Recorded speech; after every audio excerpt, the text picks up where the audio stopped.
Good afternoon and welcome into Browns Live Training Camp presented by Discount Drug Mart. Nathan Zagura with you here in Berea. Josh Cribbs, Browns legend, will be joining me shortly as we get ready for the third consecutive day of padded practices here at the Browns facility. And the sun is out. It is a beautiful day. Day two saw the offense definitely bounce back after a day one dominated by the defense. This is, of course, Act 3, so we'll see how that ends up going here today. And we've got a great show lined up for you here over the course of the next 2 hours. As always, we're going to bring you as much practice footage as we can as you see the players going through their stretching right now, getting ready for the practice for head coach Kevin Stefanski. Is a nice look at the chief there, David Njoku. The tight ends have had some excellent work so far early in Berea. We'll talk about that in a moment. And speaking of the tight ends, Austin Hooper, who has been an absolute standout thus far, the two-time Pro Bowler, off to a tremendous start with the Browns in this camp, will join us live on Browns Live Training Camp presented by Discount Drug Mart. Speaking of those tight ends, that's going to be our position group spotlight today. We've got the Hoff, Joe Thomas, joining us for the national perspective. And don't forget, this show is all about you. Hit us up with your fan questions. Use the hashtag BrownsLives. You see Harrison Bryant, number 88, who, again, the rookie out of Florida International University, the Mackey Award winner as the best tight end in the nation. He just seems to always be open. If you could buy stock right now in somebody, Harrison Bryant would be a good person to make an investment in right now, Browns fans. Let's get to it, though. Let's get to the news update brought to you by Carrier right now. And we start with some, again, not so great news coming out of Berea. Mack Wilson suffered a knee injury in yesterday's practice in a 7-on-7 period, had to be carted to the locker room. There are national reports out there that it was a hyperextended knee at this time. Kevin Stefanski saying earlier he's still undergoing medical evaluation. No word on his timetable for his return, but it is believed that Wilson will miss some time, some significant time, with this knee injury. And for the Browns, what does this mean? It means a linebacking core already under duress, already being questioned, has lost one of their key contributors, at least for the time being. Wilson, who started 14 games for the Browns a year ago, 82 tackles in those games, 4 tackles for loss. He was a guy really expected to make a leap in year 2 and was supposed to be one of the starters alongside B.J. Goodson in this linebacking core. And as B.J. Goodson told the media earlier today, the sky is the absolute limit. There is no ceiling for Mack Wilson, and so you hate to see this happen in training camp. And so for the Browns, really number one priority, let's get through today's practice without any injuries at all. But when we have an official update for you on Mack Wilson, as you look at that room, Tay Davis, 55, Jacob Phillips, number 50, these are guys that are going to have to step up now with Mack Wilson out. And you wonder, will this team start to utilize 3 safeties, a big kind of nickel look at times, bringing a third safety in, or a big dime look, then bringing Carl Joseph down to play some linebacker in those kind of, obvious passing situations where you could have Joseph kind of play that will linebacker alongside Goodson, and then also have Andrew Sendejo and Grant Delpit on the field, the 3 safeties with the 3 DBs. But Goodson had a great day in practice yesterday. They're going to be counting on him. I mentioned Davis, number 55, Jacob Phillips, 15, of course, Sione Takitaki, who's likely to step in now alongside Goodson on early downs. You see Takitaki in the foreground in this tip drill there, putting the ball in the air, and Goodson scooping it up. Taki's looked much more comfortable in space and in coverage so far this training camp and this offseason, which was a huge point of emphasis for him as the Browns linebackers go through the tip drill. Phillips in the air, Montrell Meander with the interception. Point 2 in our news update brought to you by Carrier. The offense bounced back. Day 1 definitely belonged to the defense. Day 2 started off with the defense having a very good first team period, but then Baker Mayfield really started to get into a rhythm, and the ball was coming out as his back foot hit the top of his drop. He was getting the ball out, and it started in a 7-on-7 drill. Hooper, Beckham, Landry, and that carried over into the team period. And you really could see the chemistry between Baker Mayfield and Austin Hooper that was forged when those two spent time together in this offseason. You saw it really on display yesterday. There was one where there was a rollout to the right. Baker on a broken play signaled Hooper to go down the field, and Hooper instead came back to it, and they fooled the defense and had a nice completion. You take a look here. Case Keenum, also one of the big plays of the day, although Jacob Phillips would go on Twitter and say that was a sack, coach, and it certainly was, but he found Jamon Moore down the field for a big play yesterday. But again, the offense bouncing back in day 2, and we'll see day 3 what that looks like. And here's a 7-on-7 drill where Baker really started to get in the rhythm. You see him go through his progressions there and drill a strike down the middle of the field to Austin Hooper, who again will be joining us later. And speaking of our third point, the tight ends, they really stood out yesterday here in Berea. It was Hooper. It was Harrison Bryant. It was the Chief, David Njoku. All of them putting in a good day's work. Steve Carlson not to be outdone. And you can see these guys are going to be a huge part of this offense. When Kevin Stefanski came here, we told you, look, he runs more multiple tight end sets than any other team in the league. That's what he did as the play caller in Minnesota. A lot of that had to do with his personnel, but he's got great personnel here. And tight end coach Drew Petzing, he's going to be on the program today telling us about that tight end room. And he says, look, we have 5 guys who can play in the league without any doubt. We have 5 guys who are ready to play on NFL Sundays, led, of course, by the 2-time Pro Bowler Austin Hooper. And as I said, we're going to spotlight this position throughout today's program and really focus in on what I think has been the best room so far early in Browns camp. So that's the news updates for you. Of those wondering who's in, who's out today, I can update you quickly. Myles Garrett remains out of practice for the Browns, as does defensive tackle Larry Ogunjobi. As part of their protocols, you're seeing Jarvis Landry and Carl Joseph both out today after practicing yesterday. Remember, they were both on the PUP list. The physically unable to perform list were activated recently,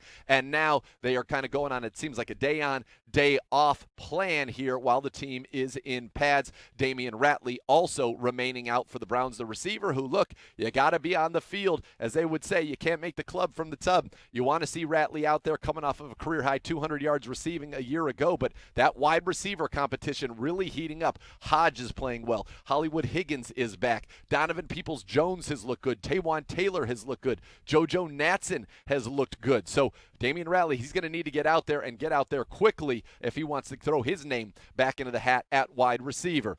I also had a chance, we mentioned Joe Thomas would join the show. Well, that time is now. It's time for our national perspective presented by Global Transport as I went one-on-one with an all-time great Joe Thomas.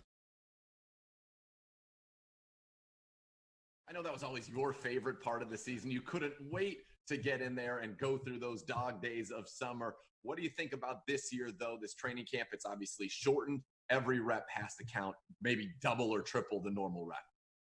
Yeah, it's a crazy training camp. I'm sure that everybody's talked about that at length, but especially for the offense, those reps are absolute gold right now because the offense is always that part of the team that takes the most time to be able to put in, to be able to install, to get everybody on the same page because of the level of coordination that it takes to be proficient as an offense and not having any OTAs, having a shortened training camp, no preseason, yada, yada, yada, new offense, new head coach, all those things combined. It just means that every single rep when the offense goes out there is absolutely gold. And what's the difference when the pads come on? We've seen the last 2 days out in Berea. The first day in the rain, Kevin Stefanski, and part of that had to do with the fact that the field house is now also a locker room and a weight room, but had those guys out there in the rain. But the energy, it definitely picks up once those pads come on, doesn't it? Absolutely. It becomes a different level of expectation, a different level of fun. And certainly the hype and the motivation gets a little bit higher when it becomes life and death and you put those pads on and you know, I better block this dude or he's going to take my running back's head off. And so the pads definitely increase the excitement and it starts feeling a lot like football all again. And that's why everybody loves training camp when the pads come on. You mentioned about the offense, that this is, the offense we need to get in sync. You had told us on Cleveland Browns Daily about how the wide zone, the effectiveness running that will tell us a lot about where this offense will be in the early going. I would say day one definitely belonged to the defense. Day two, the offense kind of bounced back there in the padded practices. Isn't the defense supposed to be a little bit ahead, though, early in camp? And for an offense, how do you combat that? Yeah. It's always like that in training camp. Nathan, you've covered a million training camps. You understand that, especially early on, the defense always dominates because the offense is trying to put a million things in. They're trying to get everybody on the same page. And really, you have to have that level of coordination and the cooperation or plays just go for 0 yards.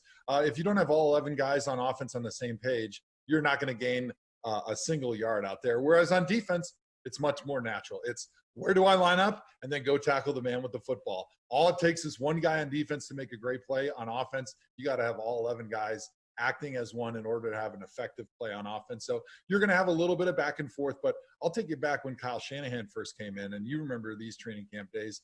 when he was the offensive coordinator, our offense did not look very good during training camp. No. It did not look very good the first game of the season, and that was with a full offseason. But at halftime of that opener in Pittsburgh, all of a sudden things changed, and we got on a little bit of a roll. We got all in sync, and we started rolling, and we started having some great success running the wide zone, running the play action pass. And all it takes is that one moment where all of a sudden you get on a roll, you move the football down the field, you gain a little bit of confidence, and everybody sees on offense what this wide zone play action scheme can become, and they start to understand how they fit into that offense, and that's where things really start to roll. And it's going to take some time, no doubt. This training camp might be a little bit rough for that offense, but at some point in this season, that offense is going to begin clicking, and there's no turning back from that point. You know, the offensive line, obviously, as you know it very well, being one of the best to ever do it. We focus a lot on Jedrick Wills, Conklin, a new piece, and now Nick Harris also in with J.C. Tretter undergoing that procedure on his knee. So 2 rookies, 3 new pieces out of 5 right now on that offensive line. What are you looking for from that group as training camp progresses? Yeah, I look for Jack Conklin being a guy who's a veteran. He's been in this system before. He's one of the best outside zone blocking tackles in the game. I look for that wisdom and that experience to really trickle down to all those other guys, because Nick and Jed, coming from college programs, they haven't had a lot of experience in this type of an offense. They haven't had a lot of experience running these type of techniques. And so that wisdom from Jack Conklin is going to be enormously important. But for the center, Nick Harris, and for Jed, the left tackle right now, what I want to watch for them is how are they doing getting off the line of scrimmage, those first 2 steps. Are they getting their hat placement on the right side of the defense? Are they coordinating those double team blocks at the first level, moving up to the second level correctly? What I want to see is I want to make sure that those guys are getting their hips together. They're getting pushed at the line of scrimmage. They're able to get off to the second level without miscommunications, because the wide zone, like we talked about, there's a lot of complexities and small details that you have to get right. Otherwise, you're going to have defensive linemen in the backfield. You're going to have 2 offensive linemen coming off of a double team and leaving one guy free. And so just reducing those miscommunications, keeping those defensive linemen on the line of scrimmage, giving those running backs an opportunity to get 5 to 7 steps in the ground, get their feet up to the line of scrimmage and make a cut. That's what you want to see. That's where they want to progress to, because once you get to that level, that's when you start putting those defenders on their heels, and that's when the wide zone scheme really starts to click. And so I'm actually really positive and optimistic about having Nick Harris out there. It sucks not having J.C. Tretter being out there, because he will be your starter, but these are going to be really important reps, and these are valuable reps having Nick out there. I was really high on him. I thought he was probably the best or the second best center in the draft. I thought the Browns got a steal picking him where they did, and he really can be a long-term answer at center depending on how long J.C. Tretter wants to play, because Nick Harris has the ability to move. He has the ability to drive people off the line of scrimmage, and he's smart enough to play center. So this could be some awesome opportunity to get some trial by fire at that center position early on in training camp for Nick Harris. It is going to be great. Hoff, thanks so much for the time, and we will talk with you soon. Thanks for having me, Nathan. All right.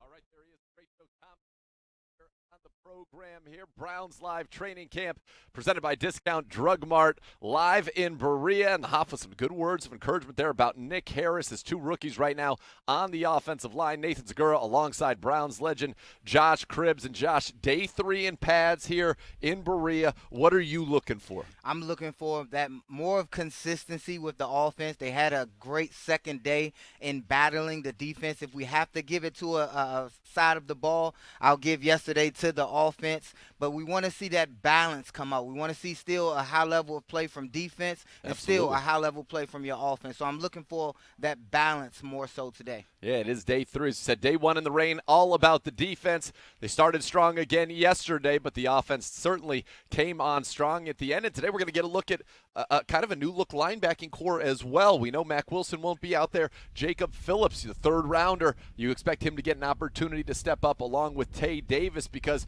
honestly, B.J. Goodson started 29 games in the NFL. Tay Davis has started 4. Browns do not have another linebacker on the roster with an NFL start. Again, but that's why you make these acquisitions, these offseason acquisitions and draft picks. You expect these guys to eventually start. And when you're thinking about it, hey, you want to get these guys with the mindset of these guys can play right now. That's why it's so big. That's why I'm so big on free agency and not getting a guy and counting on a guy in the draft so much, because that guy may need to play right away because injuries can happen in the spur of the moment, as we've seen happen yesterday. And hopefully today we will have a practice devoid of any injuries here in Berea. New this year, Browns fans all across Ohio will have special opportunity to purchase 50-50 raffle tickets during the 2020 Cleveland Browns training camp. Each ticket will provide a chance to win half of the raffle's net proceeds, the other half benefiting Stay in the Game, Keep Learning Every Day, and Shoes and Clothes for Kids, a Cleveland-based nonprofit organization. Some exclusions do apply. The current jackpot is over $1,000 and climbing, so don't miss out. Visit Browns5050.com. You see the website on your screen. That's where you can purchase a raffle ticket or the Browns mobile app. As you see them starting to go through their position drills, the DBs getting in work. MJ Stewart, number 36, had a nice day yesterday, picking off a pass and making his presence felt. Who will be the standouts today? Find out when we return on Browns Live Training Camp, presented by Discount Drug Mart. Hi, my name is Kyle, and I'm a pharmacist at Discount Drug Mart, but that's not all I am. I'm a daughter, a wife, and a mother. I'm your neighbor, part of the community just like you. Drug Mart is part of the community too. They have been for more than 50 years. Now, more than ever in these challenging times, your neighborhood Drug Mart pharmacy, all of us, are here to help you. You can rely on us to go the extra mile, whatever you need, every time. I know in my heart that I can lean on my neighbors, and you can lean on Discount Drug Mart. Okay, eyes on me. First, we're gonna start Ohio's 529 plan. Tax-free, baby. Pretty soon, we've got another base hit to right field. Oh, but let's say one of us gets a promotion. Oh, now we're at the 30. We're at the 40. With time running down on the clock, we get a grandparent assist, and it's go! Ohio's 529 plan is how you win at college savings. Learn more at collegeadvantage.com. America, I'm here to tell you the movement is on. Thousands of homeowners are plugging into solar with Power Home Solar. We install solar in your home for zero money down, not one single penny. Come join the movement and let the sun shine in.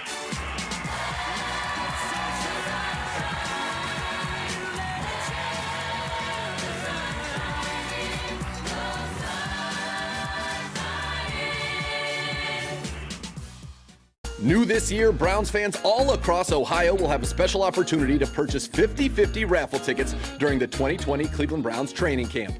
Each ticket will provide a chance to win half of the raffle's net proceeds, the other half benefiting the Stay in the Game Network and Shoes and Clothes for Kids, a Cleveland-based nonprofit organization.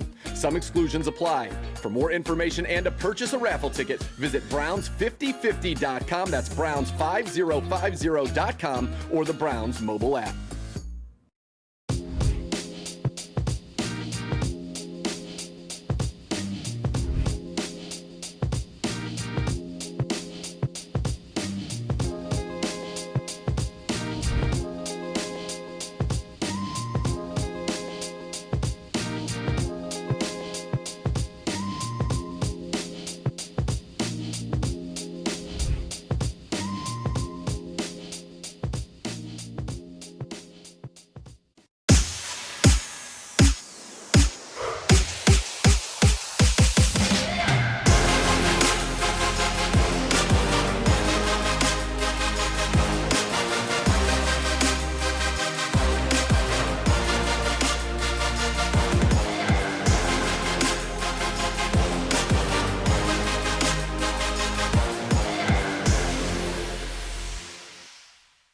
You love to see that. The tight ends right there. Nathan Zegura alongside Josh Cribbs. It's Browns Live Training Camp presented by Discount Drug Mart. And the tight ends, boy, they are good, and they are the focus of our position spotlight today, brought to you by Pilot Flying J. Josh, I said this is the group I think that has been consistently the best. The 4 days we've been out here, the tight ends day in and day out have produced. Yes, awesomely, in the rain, looking at this group, you will see as a whole, there's guys that are standing out. And you see Austin Hooper, who is making tremendous strides. Again, he is going to be my sleeper that teams and defensive coordinators have to worry about coming down the stretch.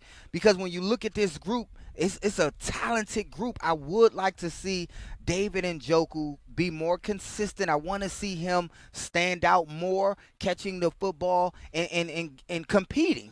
Because right now it's all Hooper and it's all that young guy. What's that? Harrison Bryant. There you go. Princeton.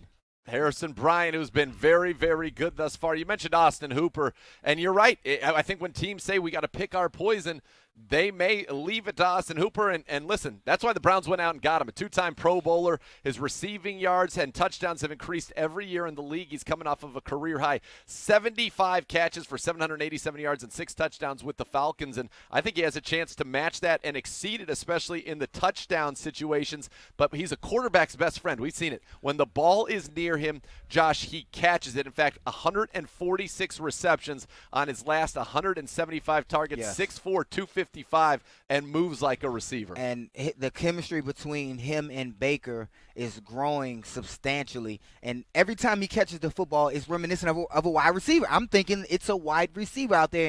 And you heard me say this time and time again. I keep confusing him with Hollywood Higgins because his agility, catching the football, the way he moves, he looks just like a wide receiver out there, to his credit. And you mentioned the other guy. We saw them doing a drill together, and it's not just Austin Hooper. Harrison Bryant jogging into the screen there, number 88, the rookie out of Florida International.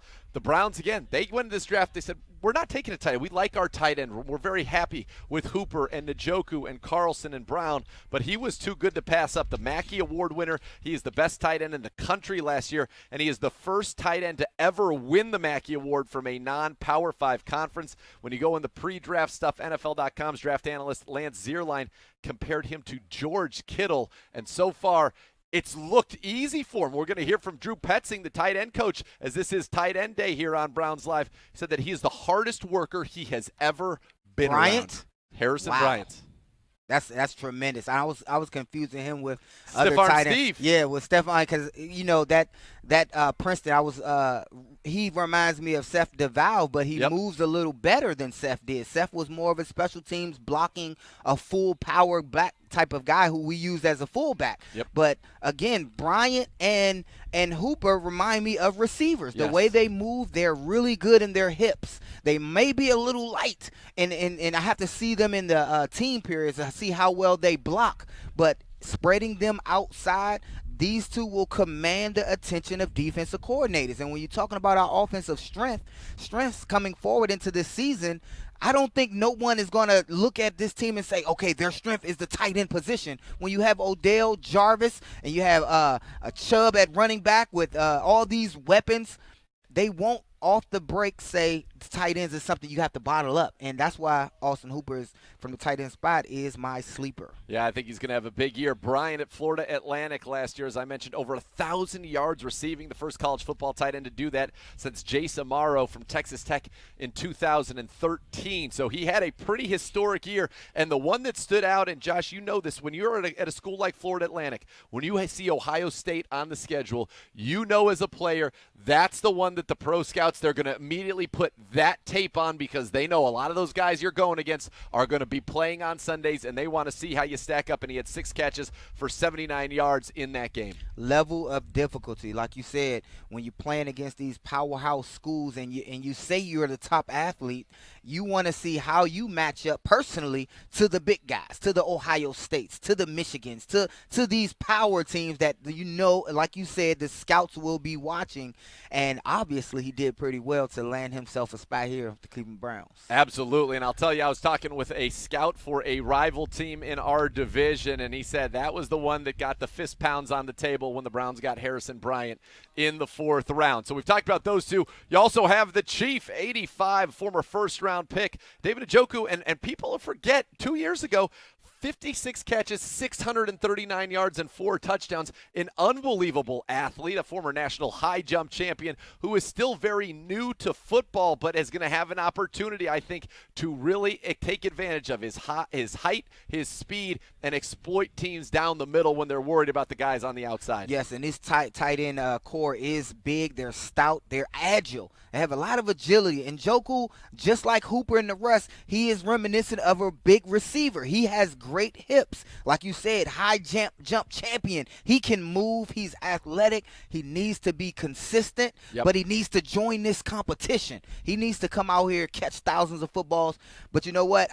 Saying that he's been inconsistent doesn't mean that he's not working on it. We all know he's working on getting better and improving as a tight end. He is talented. I want to see him out there show it on the field. I want to see the film reflect all the work that he's putting in.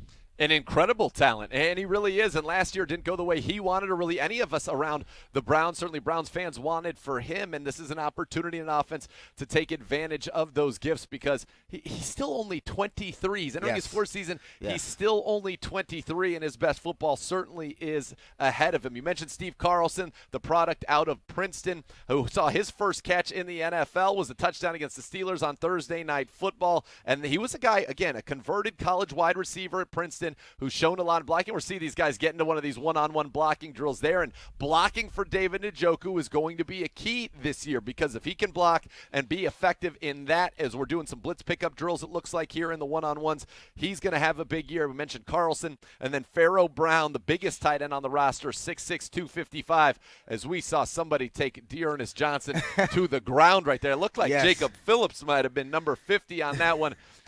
These are those drills, though, where you said it right there. It's getting real, and this is the first time we've seen these kind of one-on-ones so far in practice. Yeah, that was kind of funny to see. I'm trying to hold it in. But you have full pads on. These guys aren't taking each other to the ground. They're hitting each other with power, staying up to the top. If you're a little light, you better get a little lower. And that's what it is in the NFL. You can get hit up high and still come off your feet. These guys pack a punch. But when you're looking at this tight end position, I think what makes them good, what will make them more challenging for coordinators is the blocking.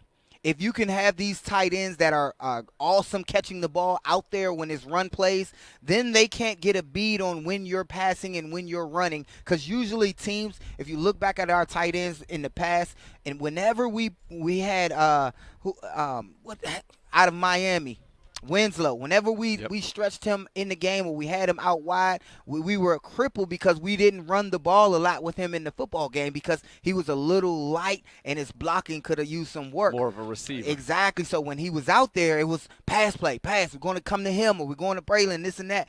But if these guys learn how to block efficiently and effectively, they'd be that much better. And we've seen a couple good reps in a row. David Njoku, Ernest Johnson got back in there and put the lick back on the defense's next rep, and you like to see that. Listen, you're going to get, this is the NFL. You're going to get knocked down sometimes. Man. How you respond to it, though, says a lot. And we've seen Ernest Johnson pick up the blitz very effectively in the past. But a good rep for Steve Carlson and for David Njoku there for the tight end. So that was our position group spotlight, brought to you by Pilot Flying J, with a look at the tight ends. But we've talked about it. You're worried about out wide. Remember we showed that cover two? Yeah. Where can the tight ends really hurt you in today's NFL? It's the seam route. And let's take a look at how our Browns tight ends can exploit the middle of the field on that vertical route in today's Football 101, brought to you by Ohio Cat. We'll take a look here at the tight end position. I can't tell from this far if that's the Chief or not, but this is last year in Baltimore, and you're going to work the middle of the field. You see the two safeties up top. They drop one in, so now it's a cover three look. Boom,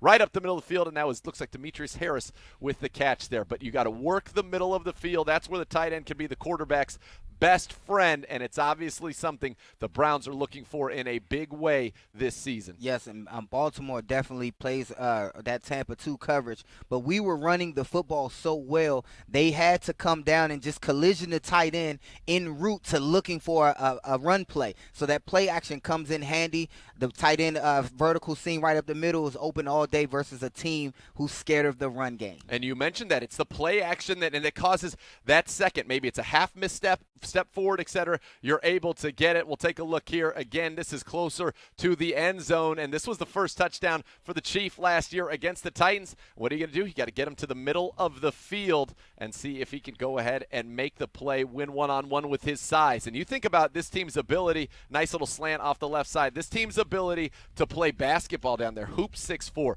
The Chief is 6'4", can jump out of the building. You can put multiple tight ends out there, and guys are going to be able to go up and get the football, use their bodies as he did there to shield the defender and get that touchdown. Where we are more effective using these tight ends with these receiver bodies, they're big. If you talk about the Chief, he's 6'4", Hooper 6'2", 6'3". So you talk about these guys, there's a mismatch the closer we get to the end zone, you have a safety covering a tight end. Or if they put a linebacker, then you have a speed difference right there. So you will see a lot of these plays go inside towards these more athletic tight ends. That's why they like picking up the 6'4" tight end who can run and catch and athletic like David Njoku and company. Absolutely, and that's why you know they're going to be in there. As I said, Kevin Stefanski used his tight ends, multiple tight ends, 55% of the time in Minnesota, and he's got an even better group here with Hooper, Njoku, Carlson, Harrison Bryant, who's been sensational, and Pharaoh Brown. That's a good fivesome the Browns have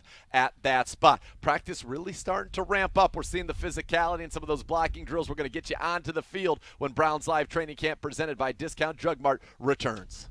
Hi, I'm Katie. I'm a pharmacist at Discount Drug Mart, but that's not all I am. I'm a wife and a mom to 2 sweet girls. I see the people of our community every day. They have questions, and honestly, they're concerned about their health and medications. So they come to Drug Mart Pharmacy just like their parents did, because they know we will always help them. Whatever they need, whatever questions they have. My fellow pharmacists and I are proud and truly humbled that you have put your trust in us during this challenging time. Discount Drug Mart is here for you, always. The health and well-being of Ohioans is our top priority. That's why we offer high-quality health insurance plans for you and your family, with access to the doctors and hospitals you know and trust, plus dental, vision, and wellness plans to help you achieve and maintain your best health. We give you peace of mind so you can enjoy life's best moments. We are here for you, today and every day. Medical Mutual, the official health insurer of everything you love.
In the midst of chaos, there is also opportunity. COVID-19, what we got going on here, this is a shared responsibility. Our mindset is about how we can do this. If you want to complain, scream out the window. But once we're in this building, we're all about moving forward and finding a way. I am committed to finding a way. That's what we're doing with the Cleveland Browns. Get on board. The Cleveland Browns High School Team of the Day hails from Akron, Ohio. The Akron East Dragons paired up with Walsh Jesuit High School to accept the Build the Bridge Challenge. The Dragons are coached by Marquise Hayes and finished the 2019 season 7-3. Their impressive season earned them the title of City Series champions. To learn more about the Build the Bridge Challenge and how you can be the solution, visit clevelandbrowns.com/youthfootball today. Welcome back into Browns Live Training Camp presented by Discount Drug Mart. Nathan Zagura alongside Josh Cribbs. Don't forget to use the hashtag Browns Live. We'll get to your questions, and we're going to go ahead and get you guys out to the field as soon as we can as we're seeing the Browns start to get into the team portion of today's training camp. We'll get that for you momentarily. But again, Josh, hashtag Browns Live, that's how they get in there. And here we go, getting on the field. Day 3, you want to see who wins this one. You give day 1 on the judges' scorecard of the D yesterday to the offense, certainly the second half. Here we are in day 3, opening up with Baker Mayfield in the shotgun behind center Nick Harris, and an inside handoff to Kareem Hunt. And it looks like they're moving, pretty spry there. And we saw flying in to get the tackle M.J. Stewart, the former second-round pick out of Tampa. The Browns claimed him off waivers. Had a very good day yesterday and getting some work with the defense right out of the gate here, it appears. Definitely, and I remember we had Kareem Hunt on the interview spot, and we asked him what runs did he like better, coming from when Baker's in the gun or when he's under the center. Well, I think we like it when Baker's under the center, and these running backs get to get the ball running downhill, and he's a guy that I don't care. Just hand me the football. Just give me the ball. Yes. Exactly right. Baker under center. Here you see Jordan Elliott, the rookie, who's had a very strong start to camp early on there, and it's a play-action keeper, bootleg to the right. Baker looking, fires, and it is broken up. Cover Johnson, your guy. I mean, we should have known. We didn't even need to wait for the video. If it's a pass breakup, it's probably going to be Cover Johnson, who made another nice play on the ball, and he really has stood out. He kind of got a little bit lost. You think about the free agent signings, a lot of attention on Conklin and Hooper, certainly on the offensive side of the ball, but Johnson, former first-round pick, playing like it, as you saw the defensive huddle there, and you noticed number 22, Grant Delpit in there. Carl Joseph taking today.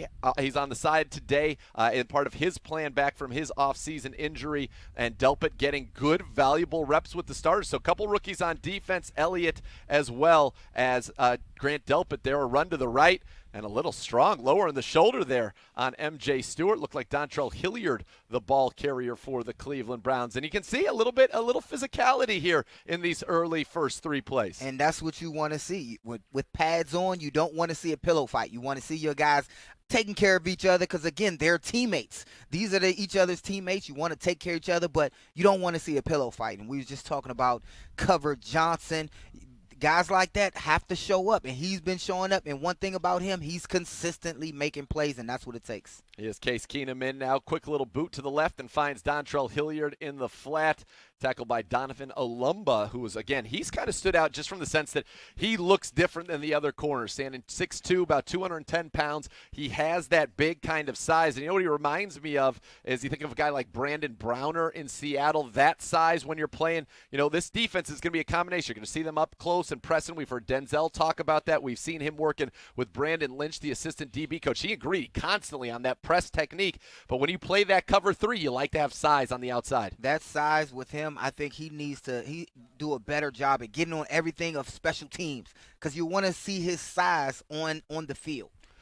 Inside handoff there to Hilliard. Again, Jacob Phillips meets him in the hole, and Hilliard spins off it again.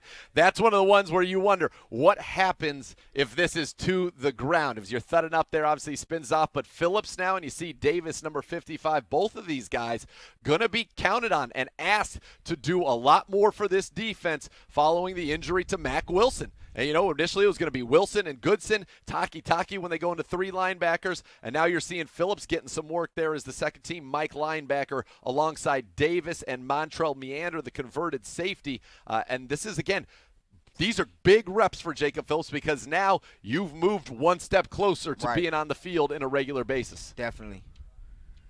Browns' second team offenses were here in the team period. Case Keenum, a little play action, slides up, fires.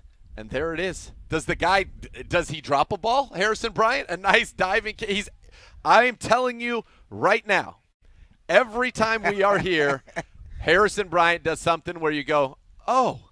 And that guy, he's a rookie. He doesn't look like it. Getting some coaching up there from Kevin Stefanski right there as we see that one again on replay, the play action. Keenum slides up, drills it out there, and Bryant with a nice catch. And you see how he even moved the ball to his left arm away from the ground. That's a little savvy right there. That's one thing you want to see from all your ball carriers, all your receivers. You want to see them finish the catch all the way to the ground and making that extra effort. one thing I want to see more, I want to see him keep his feet now. That's the progression of it. Little pass rush there. Adrian Claiborne, the veteran, in there on Baker Mayfield as the pocket collapsed. Nobody was open. And Claiborne, he and Sendejo, the only two Browns who have been in the league for 10 years. And I actually asked him earlier today, I said, have you ever been the oldest guy in the locker room before? And he said, am I? I said, you are. You told him something new. I told him, he said, that's crazy, man. He's like, I don't feel like the oldest guy. He did say that, but I told him, heck, if you're in the NFL for a decade, that's a heck of an accomplishment. Yes, indeed. Heck of an accomplishment. And Claiborne, he's had a very nice start. And now that's the guy I think you can bring him in waves. As you see the Browns taki there trying to get up. And a nice cutback from Kareem Hunt, who continues to impress. If a guy like Nick Chubb goes down, it's not often that your offense doesn't miss a beat. That was one right there with Kareem Hunt. That's a chunk play. Now, and chunk plays dictate a lot of these games. Exactly. Now, we have an opportunity to talk to Kareem again.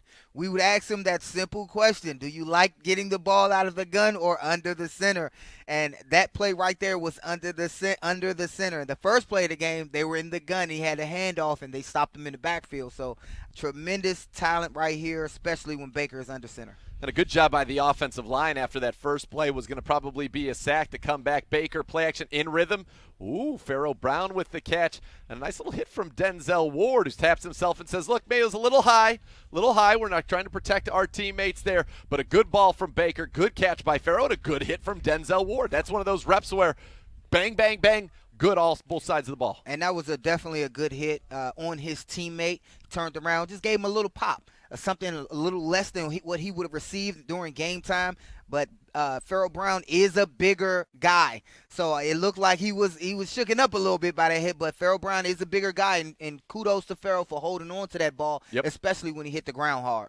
Absolutely. And listen, you saw the defensive coaches immediately go talk to Denzel. He knew. He said, look, that was my bad. We got to keep each other safe here, which is a huge point of emphasis for head coach Kevin Stefanski. Let's hear now from some of the Browns players who spoke with the media, including Case Keenum and Jack Conklin. Yeah, we're all learning. I mean, it's there's some similarities with a lot of things with the offense, but it's new. It's 2020 Browns.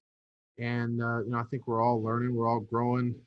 We all bring different things to the table, but this is a new year, new team. So, I'm excited. I think it's a very quarterback-friendly offense from, just the things I've seen in the past and the way Kevin and AVP present it. It's very black and white for the quarterback in a lot of reads and a lot of situations. So I think, from what we've done so far, it's been really good.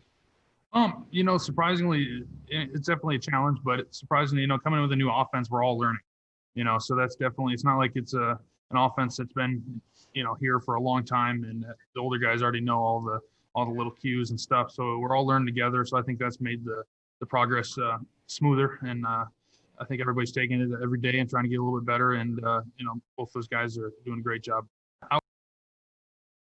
Practice. We'll get Jack Conklin some more of that sound later on as the ones back on the field as the Browns continuing their team portion. Day 3 in the padded practice. Andrew Sendejo there and B.J. Goodson in the middle of that defense. Baker Mayfield under center here, and a nice little rhythm the last time he was out here. The ball out quick. Good coverage, good throw. Money Mitch on JoJo Natson, and Money Mitch having a good camp as well. He's one of our favorite guys just as a human being. He's tremendous, but he's having a nice camp as well, making plays. And again, that depth at cornerback really starting to show itself for the Browns. And you see the talent that we have on the football field. Now, I'm writing down, I want you guys out there, if you're really, serious about keeping up with your Brownies and seeing who's who on the field and who should be in certain spots, you write down certain situations when they make good plays, the block downs, the knockdowns that Cover Johnson has, the interceptions, Money Mitch always being on the play, because Baker is fine-tuning his offense, and he's doing a good job at being consistent. Little run and Sione Taki in there to break it up quickly. And Taki out of BYU. Again, this is somebody that the Browns really want to see take a step in his second season. He played multiple positions at BYU. At one point was one of their best pass rushers and then became a Mike linebacker later in his career there. And he's somebody you're going to count on again. With Mack Wilson down, we lost him that injury yesterday. Those two, 50 and 44 alongside 93.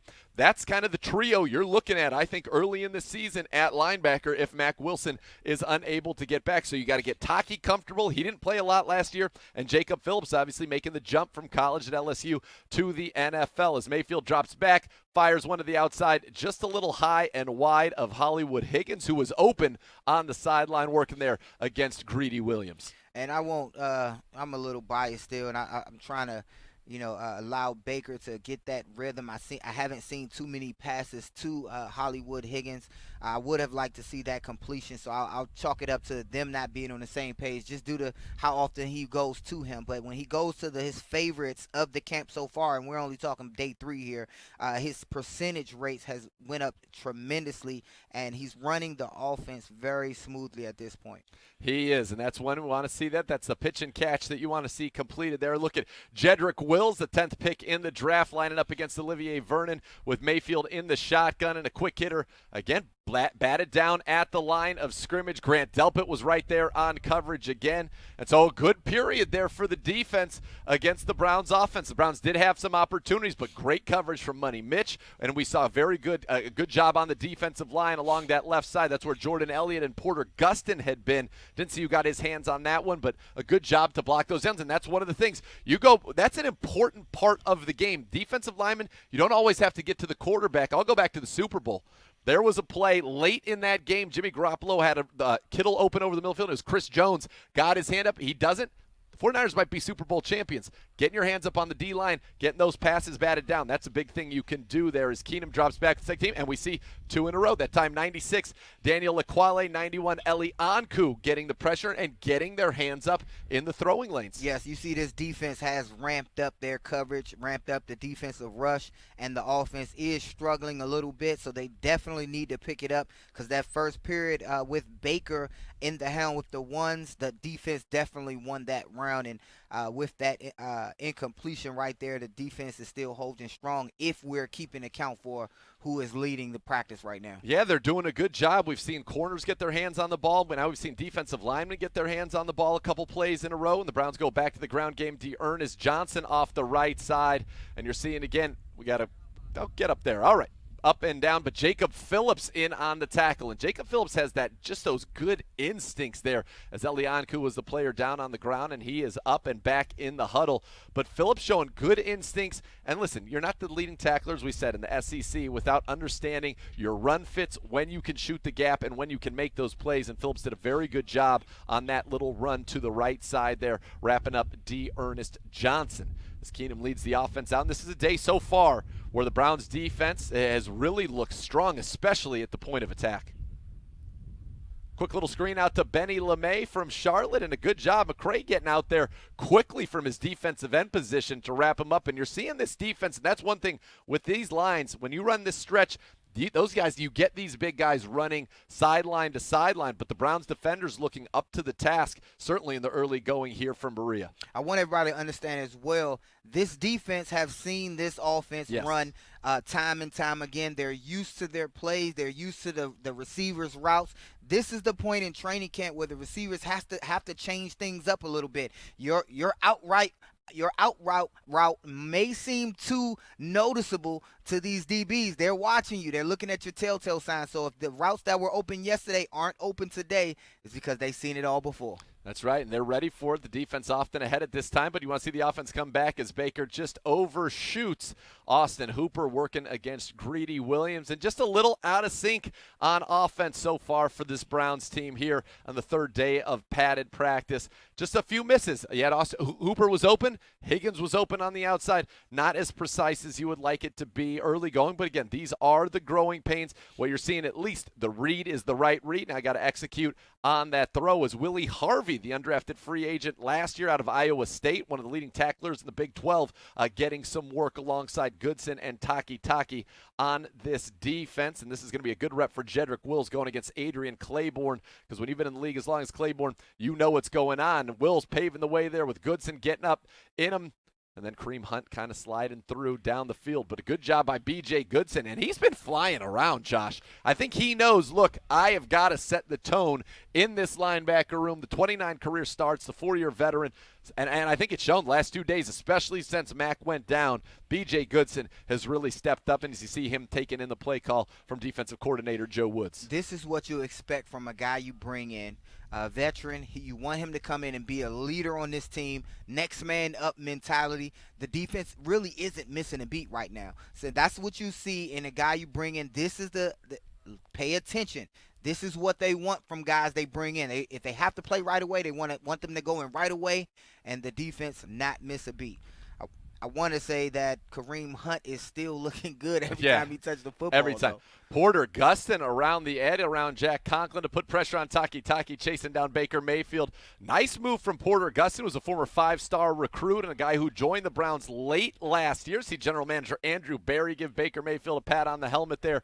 But Porter Gustin, he kind of joined the team late, was forced into quite a bit of action last year. But he's a guy who's got a very good motor and a nice little pass rush set. And you saw it right there as he went to work there with Jack Conklin. Oh, yes, and I want to say that Baker Mayfield, this is a good job by him at living like it's a real game, practicing like it's a game. The rush is coming. He's running around. He's escaping. He's doing the moves that he would in the game.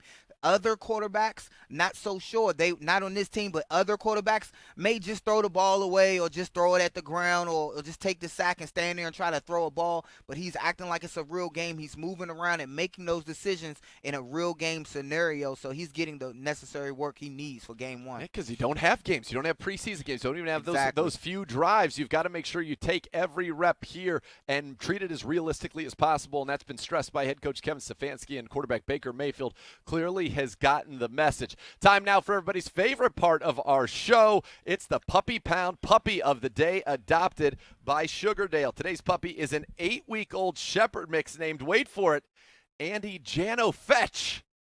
Andy Jano Fetch. Get it? If you want to see or adopt a puppy of your own, visit browns.com/puppypound. There's a limited number of adoptions and appointments and puppies available each day, so do not delay. With each puppy adoption, families will receive a puppy starter kit provided by Sugardale while supplies last. Here we're close to or over now 20 adoptions on. The goal is 500, so let's go out there and give these puppies some new homes. You know, it's coronavirus, COVID-19, you're at home. They need you. Man, women, human's best friend. Come join in the house. Visit browns.com/puppypound for more information. Andy Jano Fetch. You got to like that. Better be a good fetcher, that dog. We got one of our fan questions using the hashtag BrownsLive. At Sky Pointo says, do you think the players have a bigger sense of urgency in practices since OTAs and minicamps were removed? Not just since OTAs and minicamps were removed, but since preseason is removed. They know exactly what they're in for. They don't have a preseason. It's not just about mini camps. Understand that practice is the preseason. This when they show their stuff, especially the young guys, the rookies. This is all they have. And this is a lot of times the scouts are out here evaluating. They're watching the film consistently and seeing who's going to be the guy. Cuts will be made. They will make more acquisitions, free agent acquisitions, off of practice, based off of practice. We always told the young guys, we always said the eye in the sky doesn't lie. That's right. Make sure you do what you have to do on film for all these teams, not just this one. That's right. Good words from Josh Cribbs. He knows it well. It's time now for our Pro Shop item of the day. And as you see him, a couple of beautiful Nike dry fit polos for the Browns this year. One in brown, and you see the great striping across the front. And this is a nice one. It's a very good, breathable, modern fabric. Yes. And you got this nice striping that kind of mirrors the piping you'll see on our Browns uniforms here. The brown, the white, and the orange stripes. You can get them in both brown and white. And right now for today, only you can get this polo on sale for $60. Wow, don't miss out on this exclusive offer. These Nike Dry Fit Polos go for a lot, $60. A good deal today. You can call the Pro Shop right now at 440-824-3427 to place your order, or head to First Energy Stadium today to get your very own.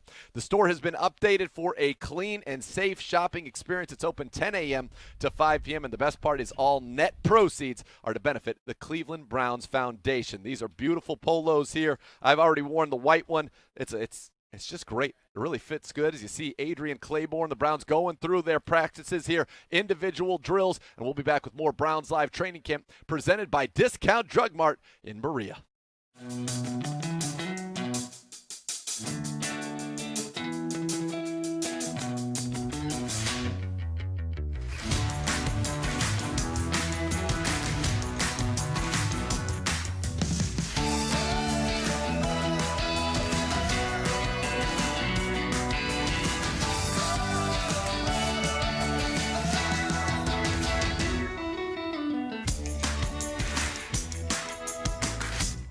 The world has changed, but some facts remain. Every 40 seconds, someone has a heart attack, and every hour, over 700 people suffer a broken bone.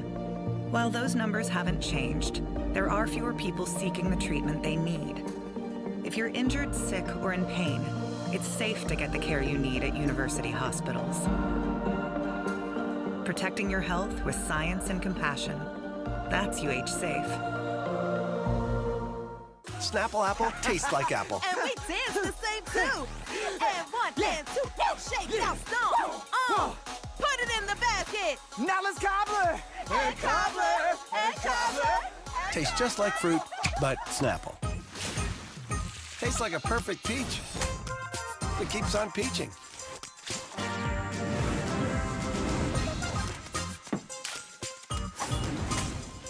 Tastes just like fruit, but Snapple. The Cleveland Metropolitan School District and Cleveland Browns Foundation have learned a lot together in our Get to School campaign, and that's led to the Browns Foundation's efforts to spread this work statewide, creating the Get to School, Stay in the Game network here in Ohio. It's going to have impact not only in Cleveland and other urban cities, but in communities across Ohio where attendance matters for every single student. The Cleveland Browns Foundation has also helped inspire other partners, including radio and television media partners, and partners like the Arby's Foundation, which has provided 60,000 meal coupons or over 600,000 meals as incentives for students who have come to school, and who most recently provided 520 of our students free internet access for a year to help address the digital divide we have here in Cleveland. We know in Ohio that if you are chronically absent, missing more than 18 days in a year, you are 89% less likely to graduate on time. So get to school, stay in the game. That's how we're going to improve education in Cleveland and in Ohio with the Cleveland Browns Foundation. Today's Dog of the Day, brought to you by Sugardale, is William Pierce from Lorain. William has been a Browns fan since birth, literally. In 1986, William's parents were watching the Browns come from behind versus the Vikings when his mother's water broke. Instead of rushing to the hospital, William's dad made his wife wait until Matt Barr kicked the game-winning field goal. That is dedication. Wow, the Browns won 23-20, and William was born the following morning. So good, it all worked out. That's fantastic. If you want a chance to be featured as our Dog of the Day, visit browns.com/trainingcamp to submit your story. That is hilarious. I'm glad that one was chosen, and shout out to William's dad as well, because he's helped produce the Dog of the Day and played a big role in the story. He said, let's see the win. We need to have some good luck going into this with William coming. Nathan Zagura, Josh Cribbs, it's Browns Live Training Camp presented by Discount Drug Mart. Before we get you back onto the field, let's get another one of our fan questions using the hashtag Browns Live, and that's the way that you can connect with us. Again, Browns Live, we're doing this for you, the best fans in the NFL. Our question comes from Radiant 17. Sometimes you got to try to figure out where the breaks are in this. Radiant 17, Josh, which player on the roster reminds you the most of yourself? Can I say two? If two players joined as one, they would be me. Okay. All right. Here, write this down. Who are these two? Not to say that their talent is any less, but as far as size, I don't see a player that meets me as far as size, but I would say I love the shiftiness and the quickness of JoJo and your man Peoples. And I'm only coming from a special team standpoint because I had to make myself a big receiver catching the ball. I had to be bigger than that corner to force myself through the catch. And the elusiveness that I say I had. Of course you did. As a receiver. 11 return touchdowns, Josh. 11. So those two, I say a makeup of both of them would equal a Cribbs. Would equal a Cribbs. That's why he's a unicorn. That's why you got to bring two people in here. NFL caliber athletes. At RevJack56 says, what has been your favorite position group battle so far using the hashtag Browns Live? Well, we can say what has been the favorite, what has been the most fun to watch, what's going to end up being the best one. I would have to say, I'm gonna have to go with your corners. See, I love the matchup. They're having fun over there. They're having success. I love talking about Cover Johnson when he's consistently making plays. I want to see which one of them going to start and beat each other out. You got Greedy over there, Denzel, Money Mitch, Cover Johnson, and then you have the secondary battle that's going on with the safeties. That's more important because those guys will end up being starters, that battle right there. So unlike any battle when you're talking about the running backs, those guys are battling for a third position because Chubb and Kareem have those positions locked up. And if you look at all across the board, many positions are already locked up. You're battling for a backup position at those roles. Yeah, and you're talking about that corner room, though, because guys have been playing so well. You mentioned the four that you say you certainly can pen or pencil in: Denzel, Greedy, Cover Johnson, and Money Mitch. But MJ Stewart, the former second-round pick from the Bucs, has really started to show up the last few days. You got A.J. Green, the undrafted free agent out of Oklahoma State, that's impressed a lot of people. Tavier Thomas, who's I think you put him in the pencil, pen him inside because he's one of your best special teams players. Definitely, and his speed alone begs the question. You put him out there because of his speed, his athleticism. He's constantly making plays for you on special teams. He's a guy who also can cover. He can play the nickel. You got a fast, speedy guy inside. You're playing against one of those teams, you can put Taviar in, and he can mirror them all across the field. So when you pencil guys in, you got to think that you're talking about you have Denzel on one side, you have Greedy or Money Mitch on the other side. Your other guys, you're looking who can play special teams, not just who can back up and play offense or defense, who can help you all throughout the ball game, and special teams is a part of this game for sure. Absolutely. You see two of the very best of the Browns side by side there. Kadarrell Hodge, the wide receiver, Tavier Thomas, the defensive back. Those guys, core special teams performers. Thomas, the leading special teams tackler on the team last season. So, yeah, and you got, so we mentioned Olumba, Robert Jackson, Donnie Lewis, last year's 7th-round pick, all competing there at that spot of cornerback. That's going to be fun to watch. And you mentioned on the other side, it's the receivers, I think, that have been fun. We know Odell, we know Jarvis, we know Hollywood, we know Kadarrell Hodge from his special teams. I think you put him in there. Donovan Peoples-Jones, Taywan Taylor, JoJo Natson, etc. And there is a lot of talent on that side of the ball, and it's fun to see those battles because, as you know, like you said, and you've been right the whole time, Josh Cribbs, Browns legend, special teams legend, once you're receiver 4, 5, 6, your playing time is most likely going to come on special teams. It is, and when you're talking about the receiving group, that's what they're looking for. They're looking for that standout returner. It's not just the guy who you put there in hopes that he'll make something happen, and that's what we saw in previous years. They had to just put somebody there, and I was not impressed about that, and I was excited that Dontrell Hilliard went ahead and stood up, and he stepped up to the plate to be the return man, and had to be the kick returner at times, even Taviar being thrown in the mix. But you needed to go out there and get your guy, and they did that, I feel, and JoJo and Peoples. All right, that was the 7-on-7 drills yesterday that really got this offense into a rhythm, and they've got a good start there as Baker finds your guy, Hollywood. Higgins actually is all of our guy. Everybody loves Hollywood. Finds him there on the first play. But this is where you get the rhythm. There's no rush. It's the clean pocket, and when you're feeling good, when you're playing well, this is where the ball isn't going to hit the ground. And let's see if they can keep that going. You see Donovan Peoples-Jones, Kadarrell Hodge, two of the guys we talked about. Money Mitch is out there on the defensive side of the ball. Sione Takitaki and Jacob Phillips. This is also very valuable work for 44 and 50 because we know both of them can play the run. How they play the pass is going to determine how much they can be on the field as Baker Mayfield slings one out there to the left side. And we're going to go ahead. I'm going to call it a catch. Didn't need to see it. I thought he had the nice rhythm there. It looked good. Kadarrell Hodge had the football. So, yes, Baker to Kadarrell Hodge there. But these are great reps in the 7-on-7. You know it's a pass. You can work on your drops. You can work on hitting your landmarks in a zone coverage or work on your man cover skills for these young linebackers. Yes, and I keep wanting to remind people that this is the preseason for these guys. So you want to see these reps count. Everything counts. So it's training camp unlike any other when it matters so much to the players and to the fans as well to see what they have in their football team. And speaking of Takitaki, good coverage there on a ball thrown behind Kareem Hunt by Baker Mayfield. You have that. You like that matchup if you're the Browns. You get one-on-one, Kareem Hunt with the linebacker. You like that matchup. The ball a little bit behind Taki right there to knock it away. And that's why you want to see these things, the mistakes, if they happen. You want to see them right now because Baker needs to go ahead and make that on-the-field adjustment right here. Not tomorrow, not the next day, but that next pass needs to be spot on in front of the receiver so he can make a good grab, especially a running back. You want to make those catches to running backs as easy as possible. Yeah, it looks like they're down and doing some red zone work here. And look, you go right back to the same thing. Kareem Hunt getting in there. It would have been close in a full tackle situation, but that's the matchup. The Browns working on some of their red zone here in the 7-on-7, and Kareem Hunt getting in. I love that they went back to the same look, same play, and they got Kareem Hunt, and they worked on it, fixed it the very next play, got the completion for 6. I think that was important to see your quarterback make an on-field adjustment immediately. And right there, if he can just stay in that mindset of changing things, having a short memory and fixing it on the spot, you'll see Baker's progression go up dramatically. And the Browns working in this red zone period here. They're on field 3 today, which for those of you who've been out to Berea is the one furthest away from the field house. And they're going to have get a look here with a couple of tight ends, Steve Carlson and the big Pharaoh Brown. And Drew Petzing said, man, you read about how big Pharaoh Brown is, but then until you're next to him, you don't really appreciate Donovan Peoples-Jones split out far wide to the left, comes in motion here. As you see, there goes number 11.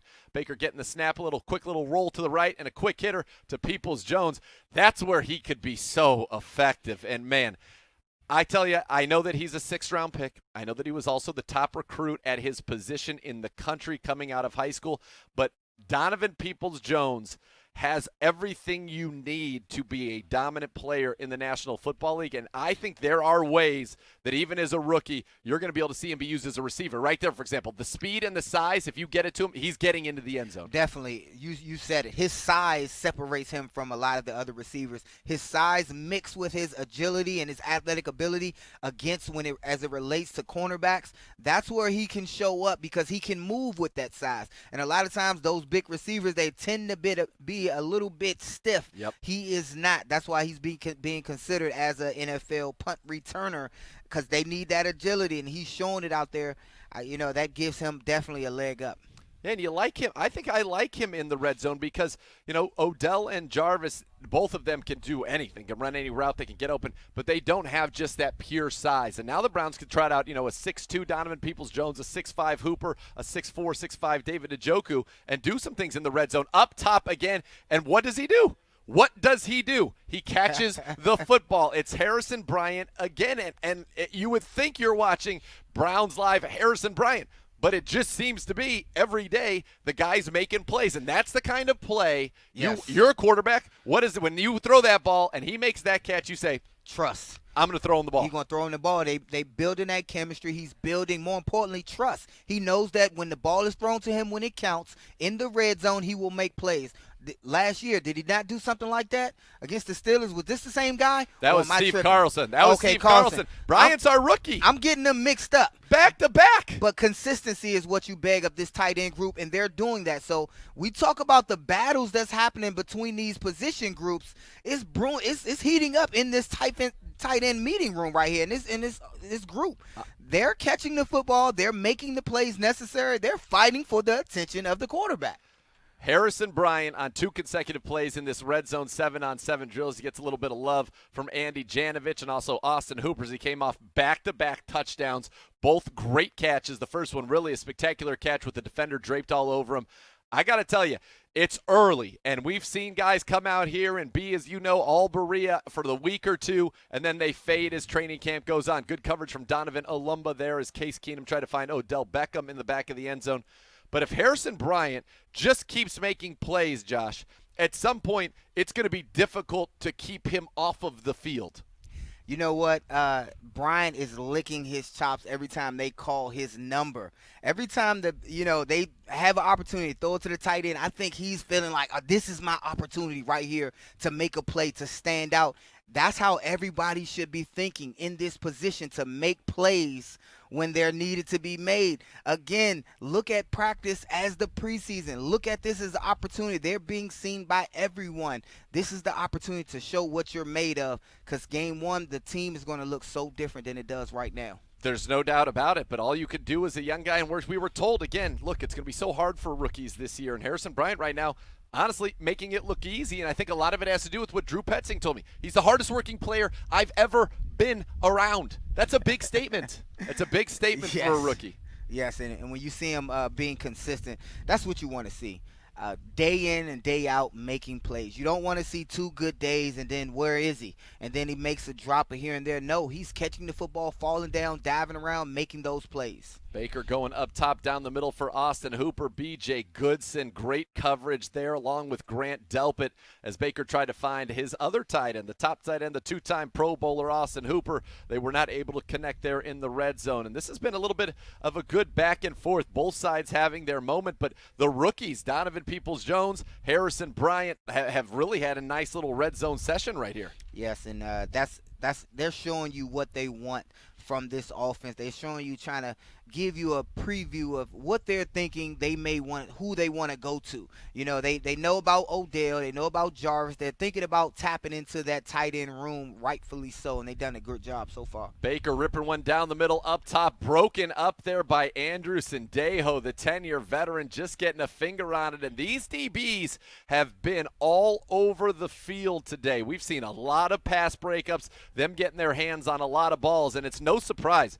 Everywhere Joe Woods has been, he started. That's how he rose the ranks to become a defense coordinator. His work with DBs, they produce Pro Bowlers every single year. They produce pass breakups and interceptions. That's what he's known for, and I think we've seen it early in this. You know, the tight ends have been fantastic. The DBs have also been fantastic, and I think Joe Woods and certainly the guys on the back end, Jeff Howard, along with Branch, the assistant DB coach, deserve a lot of the credit. And these players, they're the ones out there executing it. There's our guy, Hollywood. That's ready for a little red carpet walk there as he throws the ball over his head. That's knowing the situation, getting right to the goal line, turning around. Baker putting it on him, putting it low where only he can get his hands on it. And there it is, Hollywood Higgins. No red carpet walk, but a nice little toss to the football. Every time he touches the ball in this training camp, I want to see that excitement. I want to let everybody know I'm here. Hear me roar, so to speak. And he'll try to command the attention of Baker. Every time he throws it to him, he should catch it, make the good grab, and celebrate. Let everybody know you're on this football team. You deserve to be looked at. Still working here in the 7-on-7s. Extensive work for the Browns in the red zone as Baker throws up top, and it is broken up by Money Mitch. These DBs having a heck of a day, I will tell you. Getting on the ball, that's a good throw. The ball's getting through, and DBs, you can't always prevent it from getting to the receiver, but sometimes you can finish the play and get it out. Money Mitch with a strong day. That's about his second or third pass breakup so far. Yes, and I'm just making notes here of every time you hear about these cornerbacks, and every time these cornerbacks make good plays, Money Mitch, whether it's him, Cover Johnson, Denzel Ward, I haven't seen him back in there lately, but they're all making good plays, and it's noticeable.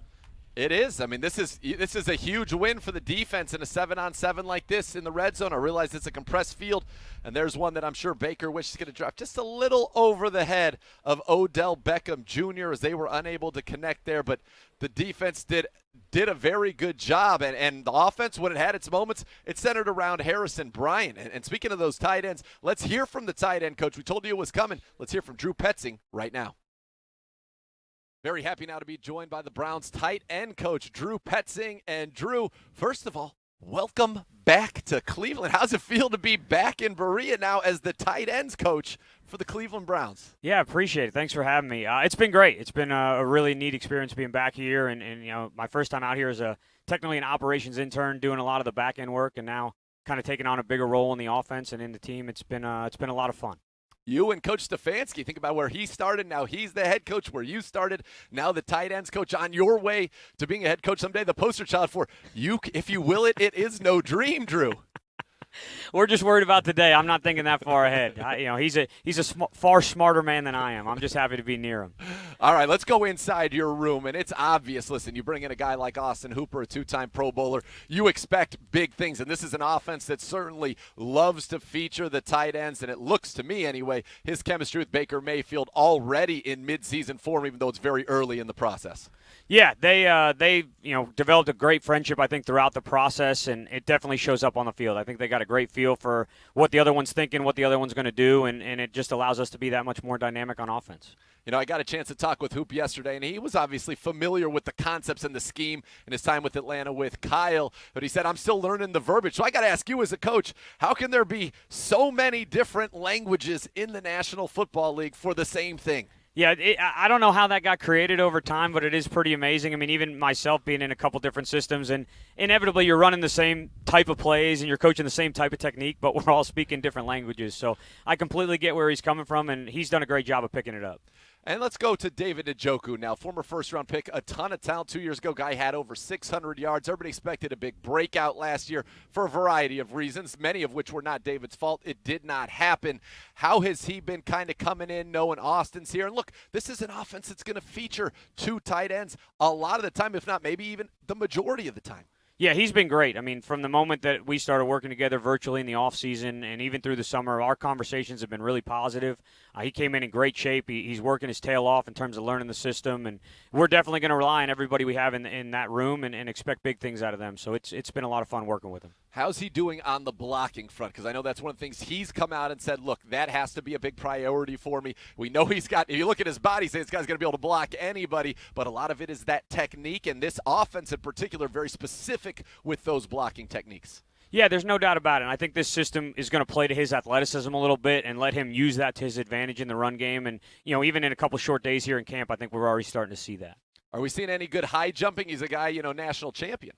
Yeah, there's no doubt he can go up and get the ball. It's been impressive to watch. So another guy that's come in, Harrison Bryant, and Andrew Berry said after the draft, look, we weren't even thinking about drafting a tight end. We liked our room. We had Hoop, we had Njoku. We'll talk about Pharaoh Brown and Steve Carlson in a second, but there he was. You bring in the Mackey Award winner, a guy who had over 1,000 yards, and I'll tell you, for a rookie, especially in this offseason, he just looks natural. It looks like he is a very fluid route runner. It looks almost easy for him to do the things, even though I know he has so much to learn as a rookie tight end.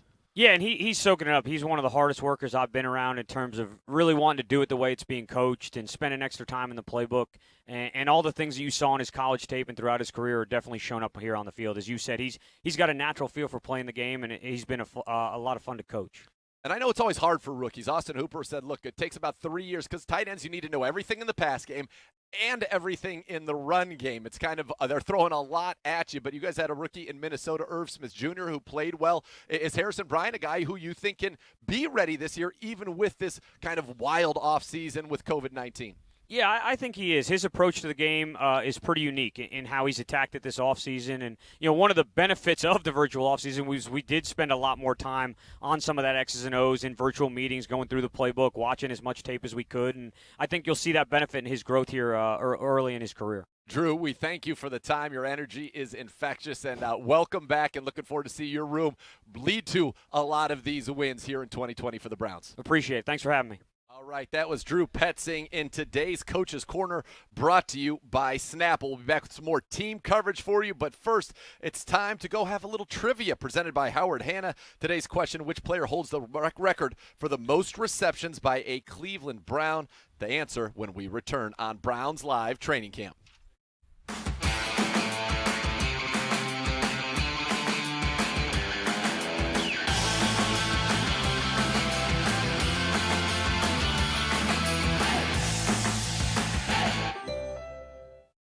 At Discount Drug Mart, we work hard to keep our patients up to date with their immunizations, especially those at high risk.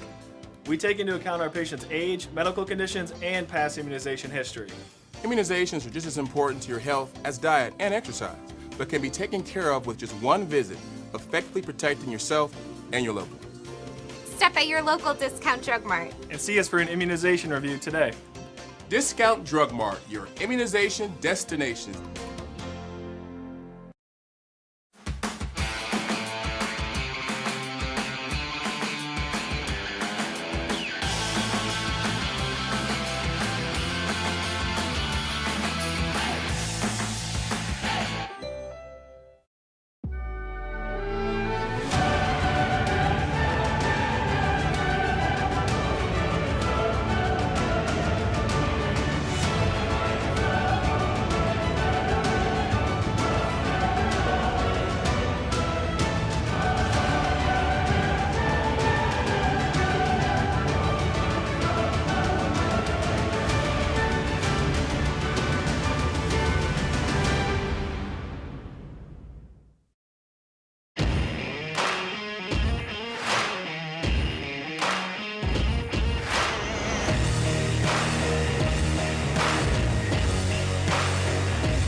That's the elegance of having a mustache.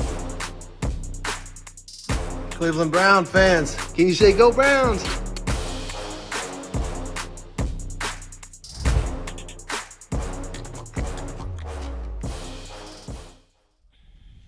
All right, we're back. Browns Live. Training camp time now for the answer to our trivia question of which player holds the record for most receptions by a Brown. And the Howard Hanna answer is the great Ozzie Newsome, the Browns Hall of Fame tight end in 13 seasons. Ozzie caught a total of 662 passes, amassing nearly 8,000 yards and 47 touchdowns.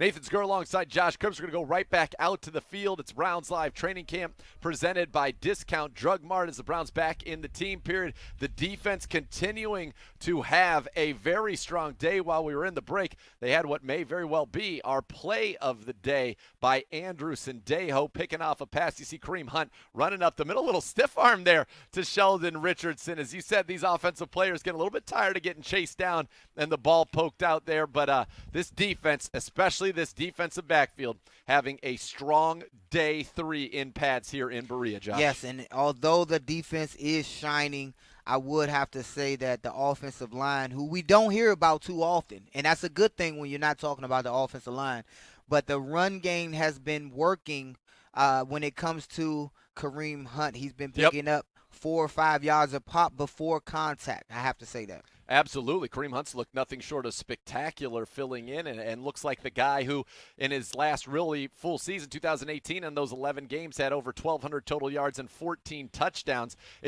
He looks very explosive so far, and I think that's something that's very good news for Browns fans. And, Nick Chubb isn't out here, so we don't get to see, what that split's going to be. But I do think, Josh, it's going to be a lot closer to maybe 60-40 or 55-45 than 80-20. Definitely. In terms of Chubb and Hunt, because Kareem, looks so good.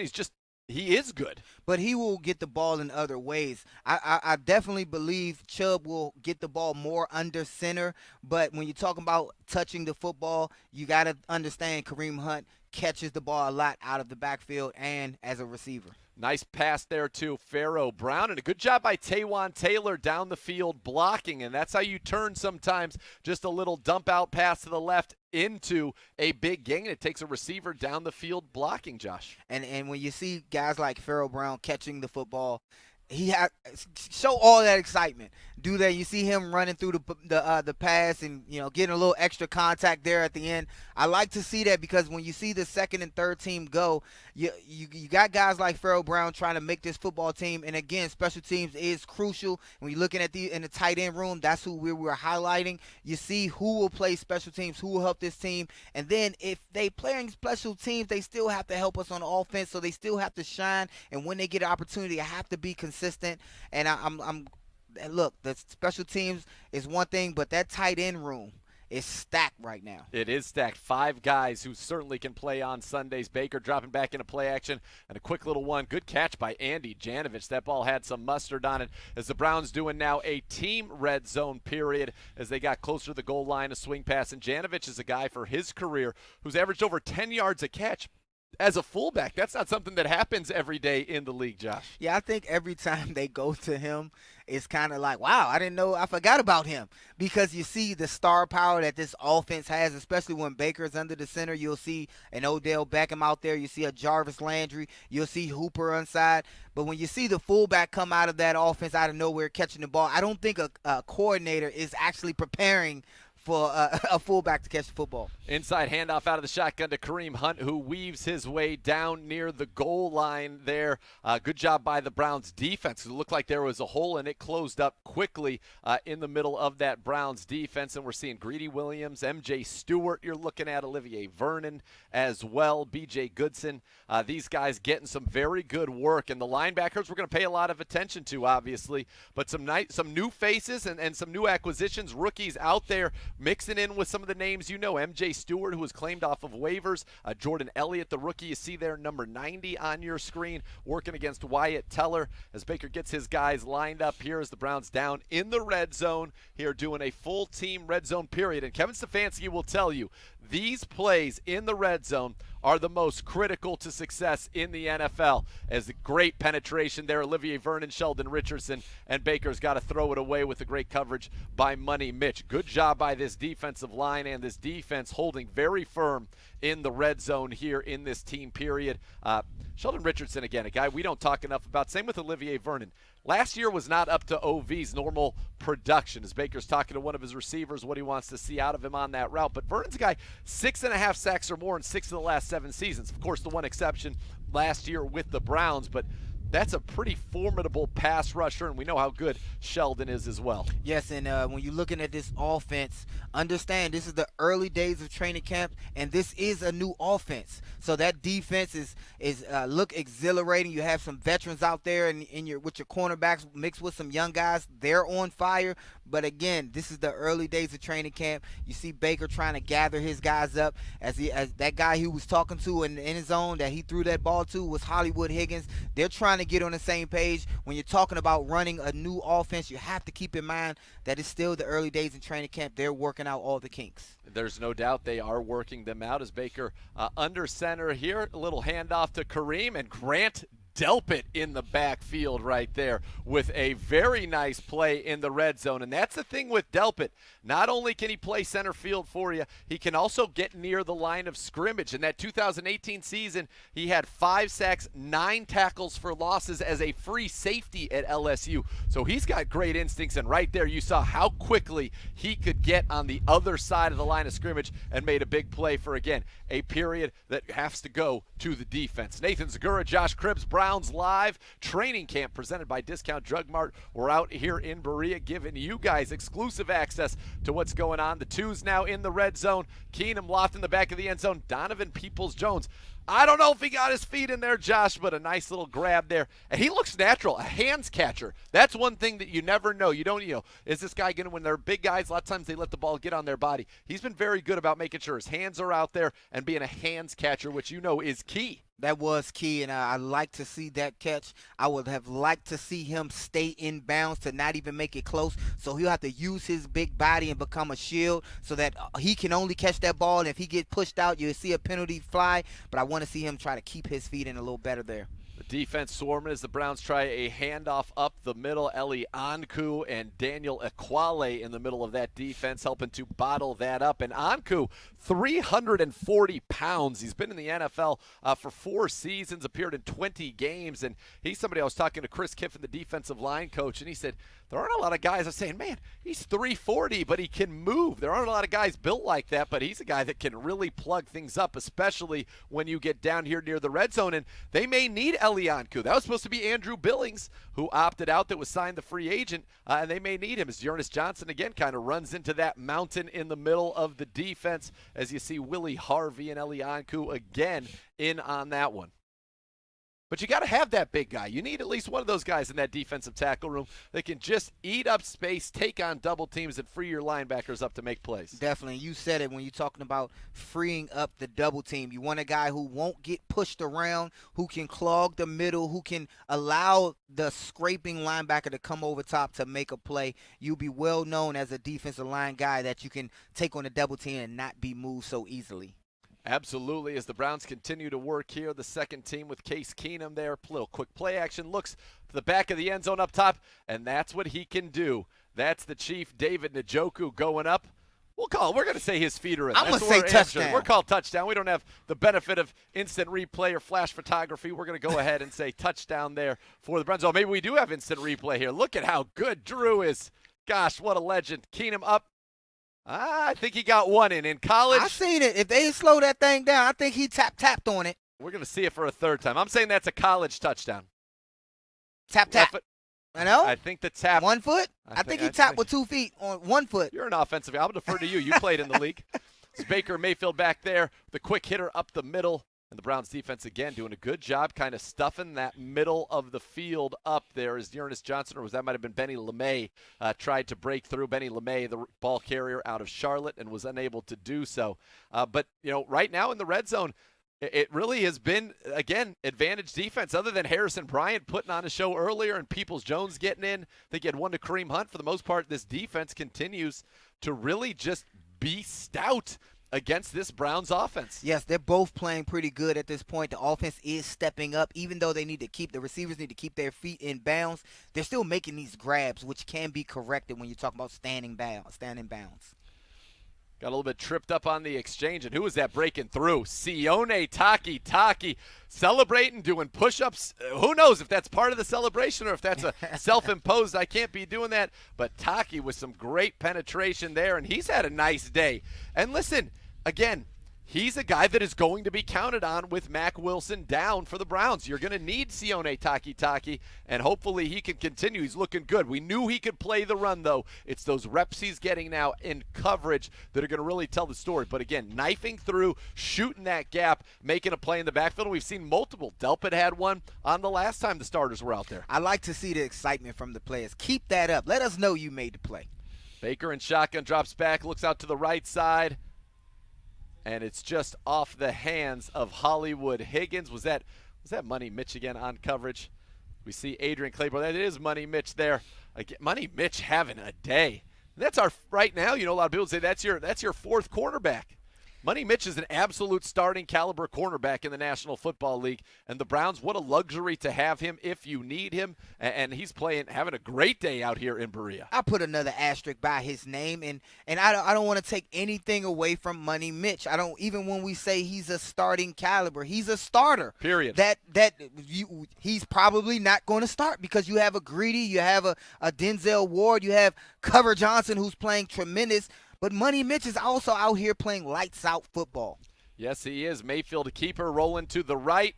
Looks, and Donovan Peoples-Jones. You keep making plays like that, Mr. Jones, you're going to find your way onto the field. It was really the two rookies who have been having the best day on offense. Donovan Peoples-Jones, a pair of touchdowns in these red zone drills. Harrison Bryant, a pair of touchdowns. And here's the replay. Baker Mayfield rolling right, sees Peoples-Jones, who makes a leaping catch with Greedy Williams in pursuit. But it's that size, it's that speed, and you see you get everything flowing to the left, but you're really the plays to the right. Peoples-Jones sprinting across, making a great catch there. And I like what I'm seeing from Donovan Peoples-Jones. He was a guy I was fired up in the pre-draft process because you don't see a lot of 6'2", 210 guys who run 4'4", jump 46 inches out of the building. And Donovan Peoples-Jones looking good. Those are the plays that build trust. Definitely builds trust, and when you see a guy like that, it's also consistency. He's using his big body going against a guy like Greedy, and Greedy is not just anybody. He's a starter on this team. He's a playmaker. So when you're making your big plays on a guy like that, the coaches take notice. There's no doubt about it. From building trust to building the bridge, in today's Community Spotlight, we highlight the Building the Bridge program through the Be the Solution campaign, a social justice educational movement inspired by General Manager Andrew Berry. The Cleveland Browns support the Build the Bridge. Established by Cleveland Heights coaches Max Stevens and Kahari Hicks and Beechwood head coach Damian Creel, Build the Bridge strives to create a coalition of coaches, players, parents, administration, and community members to foster the success of student athletes through social, emotional, educational, and athletic advancement. To learn more about how your program can get involved in Build the Bridge, unite together, and help be the solution, email youthfootball@clevelandbrowns.com. The rookies are shining on offense. Harrison Bryant, Donovan Peoples-Jones will have more of Browns practice from Berea on Browns Live Training Camp right after this. If you're watching this right now, chances are you need an immunization. Whether you're a new parent or grandparent, spend time with your own grandparents, have a child with a compromised immune system, have diabetes or shingles, the list goes on. Stop by your local Discount Drug Mart and see us for an immunization review today. Protecting your loved ones is our top priority. A Discount Drug Mart immunization review is quick and free. It's the insurance your family needs to stay healthy. Discount Drug Mart, your immunization destination. Okay, eyes on me. First, we're gonna start Ohio's 529 plan. Tax-free, baby. Pretty soon, we've got another base hit to right field. Oh, but let's say one of us gets a promotion. Oh, now we're at the 30. We're at the 40. With time running down on the clock, we get a grandparent assist, and it's go! Ohio's 529 plan is how you win at college savings. Learn more at collegeadvantage.com. Just got my new jersey from the Browns.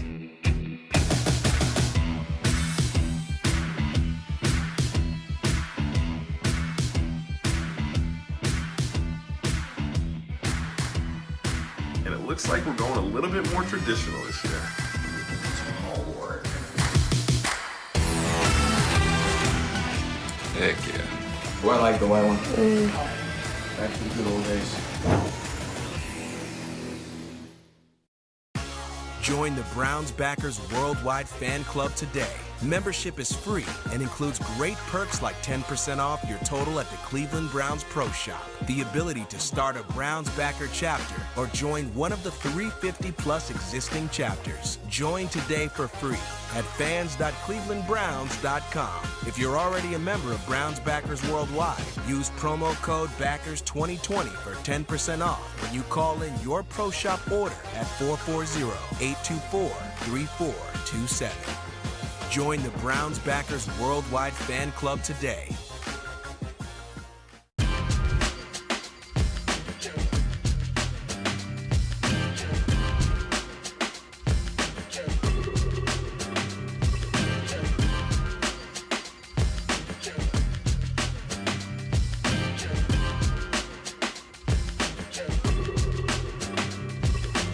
I can catch that. Pass you. You see my highlight tape yet?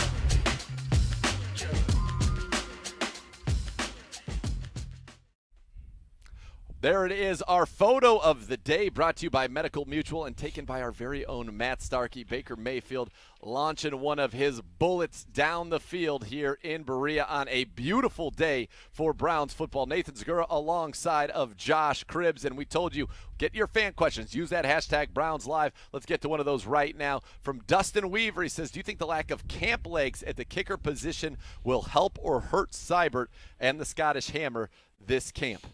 I think that when it comes to them, it's more of a mental game. They will be able to kick continuously to get prepared for the season. Not really worried about those guys. When it comes to your punters and your kicker, it's all mental. They know how to kick. They know how to punt. That's why they are here. But it's the mental aspect, the pressure that's put on them. Them stepping up to the plate when the game is on the line and making the necessary kicks and punts to help their team win the game. That's what it's all about. It's always mental. And listen, they're being very smart about how they use these guys. They're using the jugs machines to simulate kickoffs and punts. They're not kicking. Mike Prefer has this completely under control and knows exactly what to do for his guys to get them ready. So don't worry about them being overworked. Cavs fan 421 says, how have Baker Mayfield's passes been during training camp, Josh? A little roller coaster. He wants to get more to being consistent. That's why we gave the offense day 2. I believe they did well in day 2. The defense during the rain kind of led the attack a little bit more. And today it's kind of like up in the air. We're waiting for the last few team periods and 7-on-7 to see how they finish. But as of right now, it's been a little roller coaster. It's been up and down. They're still working out the kinks. Consistency is what's needed right here. Indeed. Another fan question using the hashtag Browns Live at Marty McFly44. Practice has been more intense than in years past in terms of bubble guys fighting harder due to no preseason games. Yes, definitely, and we'll keep harping on that. This is preseason out here. When you're talking about training camp 2020 and everything that's going on, this is the preseason. That's why guys have to be tempered. Guys like Mac Wilson was out there hitting, and you have injuries left and right. This is the preseason, so you'll see a huge battle with the younger guys, especially at the running back position, where you got Dontrell and other guys going head-to-head at the cornerback position, the tight end position. You don't know who's doing the best. That's why I can't wait to talk to Hooper when we get him in here. Absolutely. Austin Hooper will be joining us live, still to come here on Browns Live. A little bit of a news update. Odell Beckham Jr. had to go to the locker room with trainers, walk there under his own power. We will hopefully have more for you, more on that for you later on today. If not, obviously, look for the latest updates at clevelandbrowns.com and the Browns mobile app. We'll be back with more Browns Live Training Camp. Austin Hooper live on set still to come. It's Browns Live Training Camp presented by Discount Drug Mart.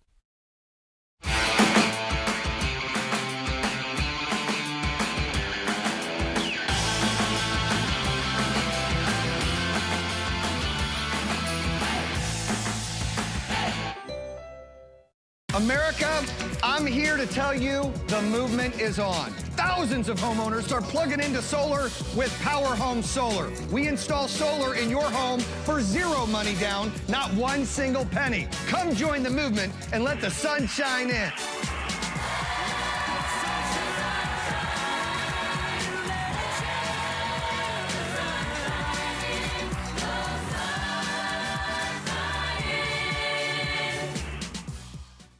Hi, I'm John. I'm a pharmacist for Discount Drug Mart, but that's not all I am. I'm a healthcare provider, good listener, and a problem solver. I've been a pharmacist for Drug Mart for over 30 years, and that's a long time to get to know your patients. And each week we hear as many concerns as there are patients. Just the other day, I special ordered a medication for Mrs. Briscoe, just to make sure she didn't miss a dose. I'm proud that our patients trust me with their pharmacy needs, and I promise that Discount Drug Mart will always be there for you.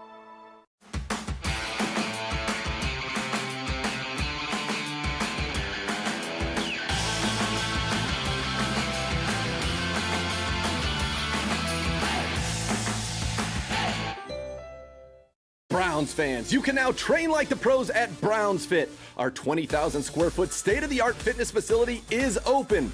Browns Fit creates a safe and healthy environment for members and guests and showcases the latest in innovative fitness technology with personal training and much more. Located in the flats of downtown Cleveland on the second floor of the Aloft Hotel. Specials for Browns Fits are available for a limited time, so act now. Visit us at brownsfit.com today to become a member and train like the pros.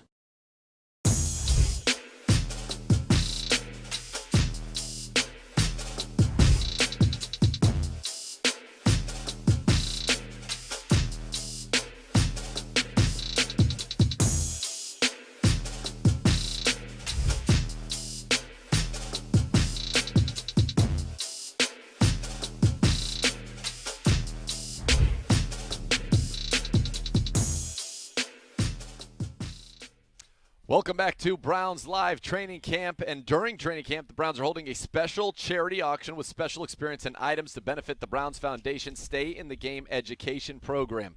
Today's experience of the day is OBJ's Junior Reporter. Your child will get the unique opportunity to conduct a virtual interview via Zoom with Brown star wide receiver Odell Beckham Jr. Your kid, OBJ, on Zoom together, asking the questions. This is awesome. To bid on this one-of-a-kind experience and more, visit browns.com/auctions. That's browns.com/auctions. Nathan Zagura alongside Josh Cribbs, and we told you about Andrew Sendejo getting an interception earlier. It is our play of the day here in Berea, and it's brought to you by University Hospitals. You see the Browns Live play of the day. This defense, Josh, had a great day. Mayfield down the middle for David Njoku, overthrows him right into the waiting arms of Andrew Sendejo, and there was good coverage underneath, which is why he had to try to elevate that ball down the field over the defender. That's that seam route we were talking about earlier. He's trying to hit Chief down the seam. You got good coverage underneath there from Donovan Olumbo, 6'2". He tries to put it over the top of him, right into the hands of Sendejo, who got his hands on multiple balls and came up with that interception as well. As you see behind us, Austin Hooper making his way over to the tent. Mr. Hooper, how are you doing? He will be joining us in a moment. We also wanted to remind you that the NFL Draft is coming to the city of Rock next year. It will take place in downtown Cleveland on April 29th to May 1st, 2021. For more information, updates, and planning details, visit rocktheclockcle.com. As we get ready to be joined by Pro Bowl tight end Austin Hooper, who we said has been one of the absolute standouts of camp early on. This is the tight end day. It was the spotlight. We heard from the coach. We saw Harrison Bryant have a nice day. We saw Austin Hooper out there, and this offense having a nice day. And Austin Hooper joins us now. Austin, thanks for being with us on Browns Live Training Camp. Excuse me, 3 days, 3 days in the pads for you guys. Where do you feel like you are as an offense? First of all, thanks for having me, guys. It's training camp. It's you got to work out the kinks, especially when you don't have an OTA off-season period to really get those in-game, or not in-game, but together reps in person against a real NFL defense. So we're just getting there. It's definitely a process. This was our first day doing red zone concepts against the defense. So there's obviously stuff we all got to work on, but there's only one way to get better, right? And it's that grind. So we're working at it. Austin, do you feel the need, because it's not a preseason, do you feel the need to go even harder and take this training camp like it's the preseason? 100%, Josh. I mean, we don't, you don't have that feedback from other defenses. You don't have that feedback from, other defenses that you're going to face. So, I mean, this is, the way I kind of try to equate it. I mean, this is kind of like, we have 15 games in a sense, like 15 first halves, if you will. So, I mean, that's kind of the mentality you got to have. I mean, obviously, it's a very, strange build up to a regular season. But I mean, you just got to find whatever you can, whatever motivation you can to kind of get the most you can out of it. So, I mean, the way I'm trying to look at it for me to get ready is I got to go out there and, just work at it every single day. And I mean, something that comes with reps and just the grind, man. There's no easy way to do it. It's training camp. So the grind, it's beautiful and it's there and it's ready for all of us. It certainly is. And yesterday, I thought you and Baker really got into a nice rhythm. There was a play on the sideline where he kind of rolled out and signaled down the field, and you took 1 or 2 steps. The DB went, turned right around. That chemistry you guys built in this offseason really on display out there. And on that particular play, would you say? Yeah, just, again, just – all those reps in the offseason. Obviously, we didn't have one, so kind of took the executive decision to fly out to Austin and just work on those little things with Bake. So just luckily, some of that stuff's showing up here in training camp. When you look at your tight end room, you guys are stacked with talent. Are you looking at yourself as it relates to other tight ends or on the league, or are you trying to outdo everybody in your room? What are your goals coming into this season? That's a great question, Josh. But I mean, my goal has always been try to be the best version of myself. I mean, that old, it's been beaten into the ground over and over, but get 1% better. So, I mean, that's just kind of like my mentality, because I feel like I'm leaps and bounds better than what I was in 2016 as a 21-year-old rookie. So, I mean, my mentality is just continuing to hone my craft, continuing to improve, continuing to work on little things, and, keep my nose to the grindstone. And, eventually when I pick my head up, I'm sure I'll like where I end up. Absolutely. You've been to the Pro Bowl each of the last 2 seasons, and you're going to keep getting better, and we are excited to see that happen in our uniform. You talk about the rookies. Josh mentioned when you were a young rookie. We've seen Harrison Bryant, a rookie, in your room. He kind of looks like, honestly, a mini Austin Hooper out there, and he's off to a nice start at a position that I remember you telling me it's hard to pick this position up. You need to know everything in the pass game, everything in the run game, and yet this rookie off to a strong start. Yeah, absolutely. I mean, you hit it. He's way ahead of where I was as a rookie, so I'm really, really excited for Harrison Bryant. I mean, he's, super talented young guy who's, again, super versatile. He can do, a little bit of everything. He can run routes outside, he can run routes in the slot, run routes in line, can block from all 3 different spots. And, obviously today you saw him get up there and do his thing in the red zone. So, I mean, he's very, very versatile, and we're all really happy to have him in the room with us. Austin, you've progressed year after year. I saw your stats, and I'm like, man, every year you get better and better. Do you see this as your breakout year? I know you're not at the climax. You're going higher and higher. Do you see this in a Browns uniform as your breakout season? Well, you already here, but what do you see yourself as that main caliber tight end?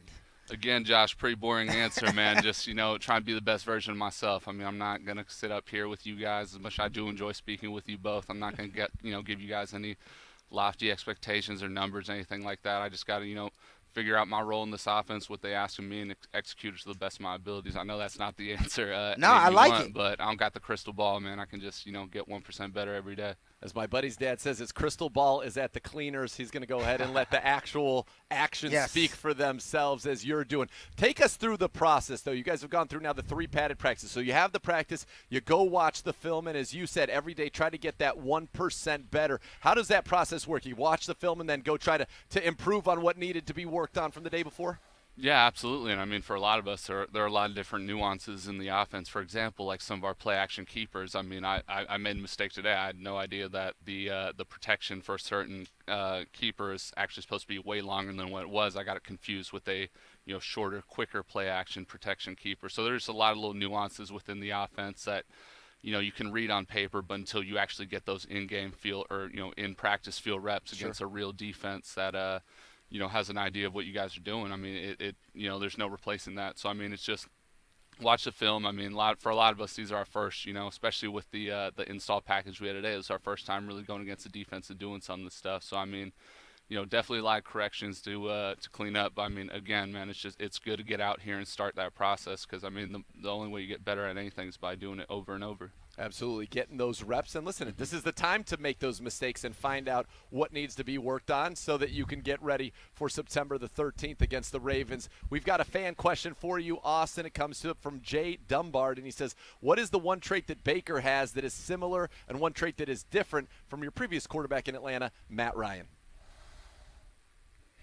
That's a really good fan question. I would say Baker's command. His command in the huddle is really strong. I mean, you can tell a lot of the guys have a lot of respect for him. And again, as Josh can attest to, I mean, respect's not given in this league. Respect is earned. So that's just a testament to the type of individual and the type of leader he is. And another thing too, I mean, he's got a live arm. So I mean, obviously those would be the biggest comparisons for me, being around Matty Ice for 4 years. And the thing that's different, I love Matt Ryan, but he's probably doesn't have quite the legs as young Baker Mayfield does at this point in his career.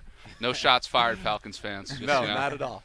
Not at all. Man, I absolutely love your energy that you bring. You're more so, to me, you're like a wide receiver at the tight end position. It's kind of a breath of fresh air. You got guys coming up after you. Talk about the defense, so to speak. They're seeing what you guys are running. How are they providing that extra boost to get you ready for the season? Your own defensive guys. Oh yeah, I mean, I think they're doing a tremendous job. I mean, the guys up front are as big and strong as just about anybody in the league. So I mean, when you run an outside zone as a tight end against a crashing 9, it's got click, you got to get ready to go. Up, right. No doubt. I mean, it's just wow. So I mean, definitely those boys are getting me ready to run our outside zone scheme for sure. Grateful for them. I mean, in the moment, not quite as fun, but I'm sure all this grit and grind, it's going to be good for me. And then on the back end, in terms of how well they're disguising coverages, I mean, I'm not going to go into, all the different stuff that we're doing. We're going to keep that to ourselves. But they're doing a great job of making things look the same, and then at the snap, making them look very different. I can say that. And that is the thing. That's what you have. That's what you have left in the NFL. Yes. Disguise. No doubt. And as a route runner, as you know, Josh, like that changes up what we got to do. And if you have a pre-snap plan of what you think you're going to do, then you take a step and realize the plan has changed. It changes your route, right? No doubt. So I mean, they're doing a great job of holding their water and making it difficult for us. But I mean, that's exactly what we need. We'd much rather come out here and have some days where we struggle a little bit instead of thinking it's sweet around here, and then find out this is still the NFL. So I'm glad those guys are giving us very realistic, very difficult looks, because we need that. I mean, not a lot of us have played together, so a lot of free agents, a lot of new guys, across the board. So I mean, it's it's that trial by fire that we all need to really get close as an offensive unit. So I'm grateful for it, even though not every day we're lighting it up. I mean, you got to have some of those days too, as you know, Josh. Yes, definitely. You want to have the challenges here, and then hopefully when you get to Sundays, you say, "Oh, we exactly. can handle all this." No doubt. You don't want adversity to be brand new to you on game day. You want to face it. Well, Hoop, it's been great having you here, obviously. Thanks for all the time you spent with us here on Browns Live today, and looking forward to seeing, as you guys keep that grind going, getting ready for September the 13th against the Ravens. God love it. Appreciate you guys. All right. Austin Hooper, as good a guy as he is a player, and that's saying something. It definitely That's saying is. something. You like to see that. Oh, yeah. I love how he said he was grateful for the struggle now. And that's important because he don't want to think it's all sweet when the game comes. He's going over those coverages. Defenses are giving them a huge amount of work to get prepared for. I say they're going to be ready for game one. And I always say this. It's impressive when you see a young guy like that. Two-time Pro Bowler, very good player, but comes over immediately. Josh, when I interviewed Nathan, he remembers that. Yes. Those are the little details where you say, all right, this is not just a great football player. It's a quality human being and a guy paying attention to the details. Humble and thoughtful as well. And you like to see that coming into our locker room, and certainly for what he can do on the field as well. It was a day for the defense. There's no doubt about it. Final thoughts, Josh. Well, I think that the tight end room, we previewed them. They did really well. They did not disappoint. The battles continue. But like you said, the defense showed their stuff. They showed how capable they are and what they made of, especially from the cornerback room. I made several asterisks on Money Mitch, Cover Johnson, Grant Delpit with big plays. plays Sendejo with the play of the day, the interception. The defense did not hold back at all. No, but if you're looking for some signs of encouragement on the offense, look at two rookies. Harrison Bryant, who was sensational in that red zone period, and then Donovan Peoples-Jones, a couple of touchdowns, including the only one from the first team against the full defense to close out the practice on the final play of that red zone period, beating Greedy Williams in a great drag across the back of the end zone. It's always our pleasure to be with you. We'll do it again tomorrow. Browns Live Training Camp. For Josh Cribbs, I'm Nathan Zagura saying we'll see you tomorrow.